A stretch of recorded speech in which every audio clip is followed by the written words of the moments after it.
Welcome students, myself Amit Gupta. Today we discuss an experiment of pharmacology. This is the most common and first practicals of experimental pharmacology. So we form 4 semesters, ठीक है। B form 4 semester में जो आपका commonly जो first experiment आता है उसमें basically आप लोग ये देखते हैं कि common use instrument of experimental pharmacology कौन से हैं। तो जो मेन इंस्ट्रूमेंट्स हैं वो यहाँ हम डिस्कस कर सकते हैं एक्सपेरिमेंटल फार्माकोलॉजी के। तो now we start the main commonly use instruments in experimental pharmacology. They are the following some common instruments are used in experimental pharmacology, such as a organ bath. The organ bath assembly is basically used for the biological studies or in the tissue. ठीक है। The tissue bath is used to put the animal tissue for study the drug action is called external organ bath, and this was first designed by Rudolf Magnus in 1904. The organ bath essentially consists of following components. तो जो आपका organ bath tissue organ bath होता है उसका main use होता है किसी भी एनिमल से हमने कोई टिश्यू निकाल लिया बाहर, उस टिश्यू के ऊपर हम जो स्टडी कर रहे हैं ड्रग के इफेक्ट की स्टडी देखेंगे तो वो स्टूडेंट ऑर्गन बाथ या ऑर्गन बाथ की हेल्प से देखते हैं कि वो उस टिश्यू पर पर्टिकुलर टिश्यू या स्मूथ मसल्स टिश्यू भी हो सकते हैं, कनेक्टिव मसल और मस्कुलर टिश्यू भी हो सकते हैं। तो मस्कुलर टिश्यू और स्मूथ मसल टिश्यू पे या वे क्या इफ़ेक्ट पड़ रहा है किसी ड्रग का, तो वो उसकी स्टडी हम ऑर्गन बाथ से करते हैं, ठीक है।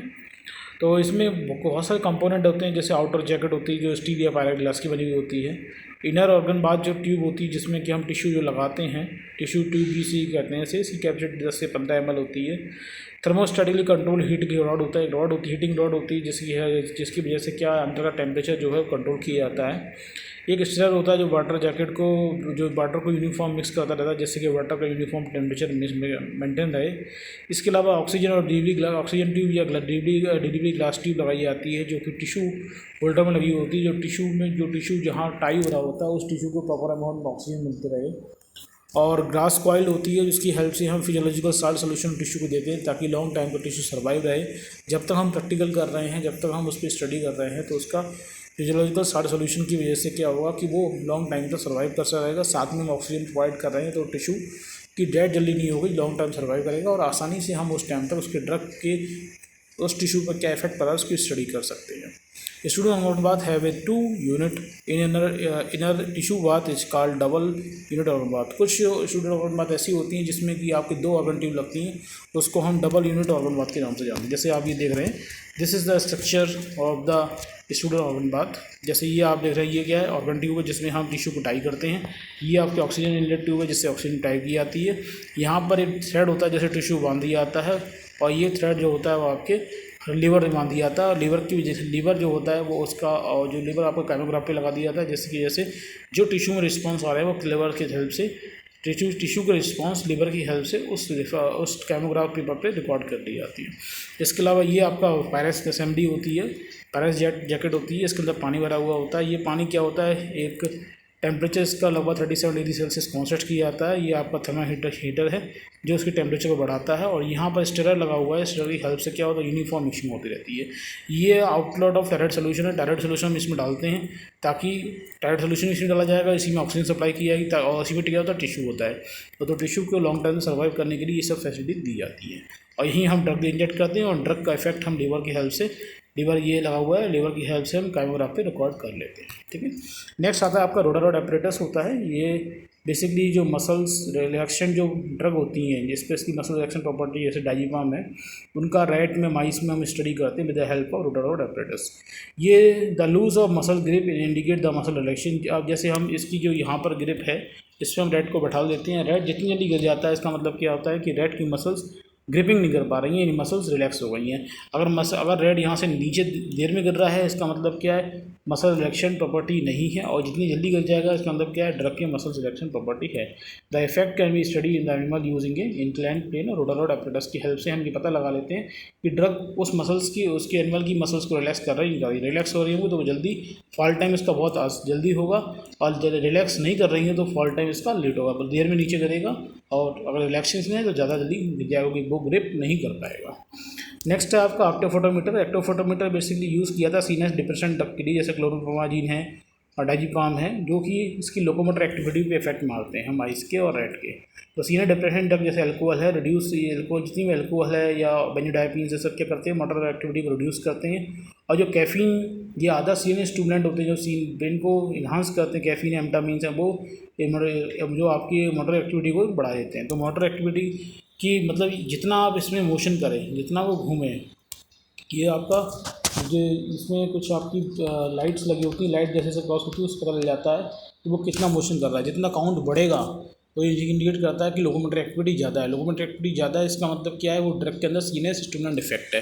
अगर आपकी लोकोमोटर एक्टिविटी कम आ रही है, यानी कि काउंट आपका कम आ रहा है, स्कोर जो इसमें आ रहा है वो कम आ रहा है, तो इंडिकेट करता है कि जो ड्रग आपने दी है वो उसका नेचर कैसा, सीनस डिप्रेशेंट है। लोकोमोटर एक्टिविटी कम हो रही है तो ड्रग का नेचर सीनस डिप्रेशेंट होगा, और लोकोमोटर एक्टिविटी बढ़ रही है तो ड्रग का नेचर क्या होगा, सीनस स्टिमुलेंट होगा। तो इसकी हेल्प से हम एक्टोफोटोमीटर की हेल्प से हम डिप्रेशन एंड स्टिमुलेंट नेचर की ड्रग का इवैल्यूएशन करते हैं। नेक्स्ट आपका इलेक्ट्रोकन्वल्सर। इलेक्ट्रोकन्वल्सर बेसिकली जो यूज़ होता है वो आपकी जो आपकी एंटी कन्वर्सन ड्रग होती है, एपिलेप्सी जो यूज़ की जाती है, उनकी स्टडी के लिए यूज़ किया जाता है विद हेल्प ऑफ इलेक्ट्रोकन्वल्सर। इलेक्ट्रोकन्वल्सर हम लाइटली मिली वोल्ट का करंट हम राइट को देते हैं, जिससे उसके अंदर कन्वल्सन डेवलप होते हैं।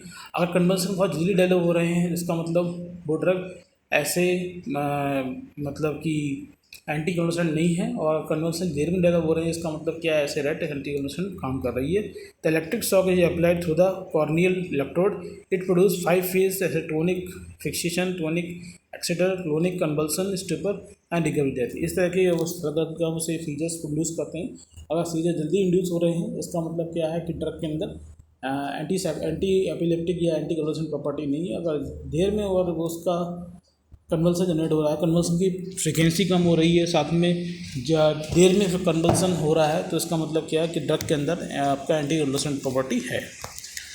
फिर आपका पोल क्लम्बिक एपरेटस है। पोल क्लम्बिक एपरेटस का बेसिकली यूज़ एनएक्सियोलेटिक एक्टिविटी के लिए, और साथ में आपकी कुछ ड्रग होती हैं वो आपकी जो न्यूरोलिप्टिक ड्रग होती है उनकी स्टडी के लिए यूज़ किया जाता है। तो पोल क्लम्बिक एपरेटस के लिए इसमें न्यूरोकेमिकल मैकेनिज्म में इंजरी की स्टडी की जाती है। मतलब इस पोल के आसपास नीचे जो सरफेस हो रही होती है, नीचे जो सरफेस हो रही है उसमें हम लाइट हल्का करंट देते हैं, और करंट देने की वजह से क्या होता है, वो पोल पे चढ़ जाता है बचने के लिए। और इसमें हम बीप दिया जाता है, बीप देते हैं, बीप को एक सिग्नल देते हैं, या तो लाइट की बीप से सिग्नल देते हैं, या फिर एक लाइट की बीप से सिग्नल देते हैं, या साउंड की बीप से सिग्नल देते हैं। तो लाइट जलने पे या बीप जलने के बाद ही हम क्या करंट अप्लाई करते हैं, तो वो पोल पे चढ़ जाता है। अगर रेड के अंदर न्यूरोलिप्टिक प्रॉपर्टी अगर जनरेट, अगर वो उसकी मेमोरी इनहांसिंग या न्यूरोलिप्टिक प्रॉपर्टी नहीं होगी या एंजाइलेटिक एक्टिविटी नहीं होगी, तो वो ईजिली क्या होगा, पोल पे हट जाएगा और वो नीचे नहीं घूमेगा। उससे पता लग जाएगा कि लाइट जलना या फिर कोई बीप का दबना, बीप का बजना, ये इंडिकेट करता है कि लाइट नीचे करंट फ्लो होने वाला है। तो जितनी जल्दी वो ऊपर चढ़ रहा है, इसका मतलब क्या है कि वो एनएक्सिलेटिक प्रॉपर्टी ड्रग की शो कर रही है। तो इसकी भी इससे सेपरेट सबसे पोल क्लम्बिक एपरेटस से एनएक्सिलेटिक एक्टिविटी और हम न्यूरोलिप्टिक प्रॉपर्टी को स्टडी करते हैं। एनाल्जेसिक, इसमें हम बेसिकली जो एनाल्जेसिक ड्रग होती हैं उसका रैट और माइस पे स्टडी करते हैं। ये बेसिकली यहाँ पर हम रैट को टाई कर देते हैं, ये यहाँ पर एक इसकी टेल को लगा देते हैं, और टेल में यहाँ पर क्या हुआ, एक हीटिंग एलिमेंट लगा होता है। जैसे जैसे हीटिंग एलिमेंट गर्म होता है वैसे वैसे टेल वो वहाँ से उठा लेगा। और टेल वो अगर जल्दी उठा रहा है तो इसका मतलब क्या है, ड्रग के देर में उठा रहा है, इसका मतलब क्या है कि ड्रग एक एनाल्जेसिक इफेक्ट प्रोड्यूस कर रही है, इसलिए वो क्या है, लॉन्ग टाइम तक पेन को, सेंसेशन को महसूस कर रहा है, मतलब पेन उसे इंड्यूस नहीं हो रहा है। अगर एनाल्जेसिक ड्रग नहीं है तो वो क्या होगा, जल्दी ही अपनी टेल को यहाँ से उठा लेगा। तो यानी कि द इंड्यूसर पेन ऐसे हीट, फिजियोकेमिकल कंप्रेशन या केमिकल इंड्यूसर दिया जाता है, यहाँ पर हम हीट दे रहे हैं। तो basic reaction time was noted, influence pain और सेंसेशन लाइक मॉर्फिन और एसिड्स आर यूज। ठीक है, तो वो आपका बेसिक रिएक्शन टाइम कितनी देर में वो आपका टेल उठा रहा है, तो वो नोट करते हैं। अगर टेल उठाने में ज़्यादा टाइम लगा रहा है, इसका ड्रग एनालिसिस इफेक्ट आ रहा है। अगर लेट नहीं उठा रहा, जल्दी उठा रहा है, तो मतलब क्या है, एनालिसिस इफेक्ट नहीं है। नेक्स्ट है मेटाबॉलिक केज। मेटाबॉलिक केज में बेसिकली हम मेटाबॉलिक पैरामीटर्स को डिटेक्ट करने के लिए, उसको रिकॉर्ड करने के लिए मेटाबॉलिक केज को यूज़ करते हैं। बेसिकली जो फीकल मटेरियल है, यूरिन है, फीकल है, यूरिन है, उसको कलेक्ट करते हैं। अगर उसकी किसी ड्रग को, कोई ड्रग हमारी पॉजिटिव लैक्सेटिव प्रॉपर्टी की है, तो उसकी स्टडी करनी है तो उसकी फीकल मटेरियल को कलेक्ट किया जाता है। अगर लग्जरी करके दे रहे हैं और इफेक्टिव होंगे तो फीकल मटेरियल इजीली पास होगा, ज़्यादा क्वांटिटी पास होगा। और अगर डायरेटिक इफेक्ट ड्रग का है तो भी क्या यूरिन वॉल्यूम बढ़ेगा, यूरिन घटेगा। यूरिन वॉल्यूम बढ़ता है तो डायरेटिक इफेक्ट है, इससे हम पहचान लेते हैं कि यूरिन वॉल्यूम बढ़ रहा है तो यानी कि ड्रग कर रही है डायरेटिक इफेक्ट की। यूरिन वॉल्यूम नहीं बढ़ रहा तो डायरेटिक इफेक्ट नहीं है। तो डायरेटिक इफेक्ट और आपकी टारगेटेड लेजर्टी जैसी ड्रग, इन सब की स्टडी के लिए हम मेटाबॉलिक फेज का यूज़ करते हैं। ठीक है, तो ये तो कॉमन आपके एप्रेटस हो गए। तो ये कंप्लीट हुआ आपका practicals commonly use instrument in experimental pharmacology. और भी इंस्ट्रूमेंट यूज़ होते हैं, उसको हम फिर कभी डिस्कस करेंगे। इसके साथ में मैंने आपको एक वीडियो आपको इसी चैनल पर मिलेगी जिसमें कि हम लोगों ने मैंने उसमें ये दिखाया कि आपका कि ऑर्गन बाथ और काइमोग्राफ पेपर कैसे वर्क करता है। ठीक है, तो उसको भी आप देख सकते हैं, उससे आपको उसके बारे में पता चलेगा कि किस तरीके से स्टूडेंट ऑर्गन बाथ और स्टेंट ड्रम कैसे काम करता है। ठीक है, तो कुछ अगर क्वेरी हो तो कमेंट बॉक्स जरूर पूछिएगा। ठीक है, वीडियो पसंद आया हो तो लाइक ज़रूर कीजिएगा, और अगर आपको लगता है कि वीडियो किसी को हेल्पफुल हो सकता है ज़रूर शेयर कीजिएगा। और आपने अब तक चैनल को सब्सक्राइब नहीं किया जरूर सब्सक्राइब कीजिएगा, और साथ में आप बेल आइकन जरूर दबाइए ताकि आपको जो नई नई वीडियोस में अपडेट होंगे वो आपको इजीली नोटिफिकेशन उसका मिल जाए। ठीक है, तो नेक्स्ट प्रैक्टिकल की वीडियो में मिलेंगे, तब तक के लिए थैंक यू।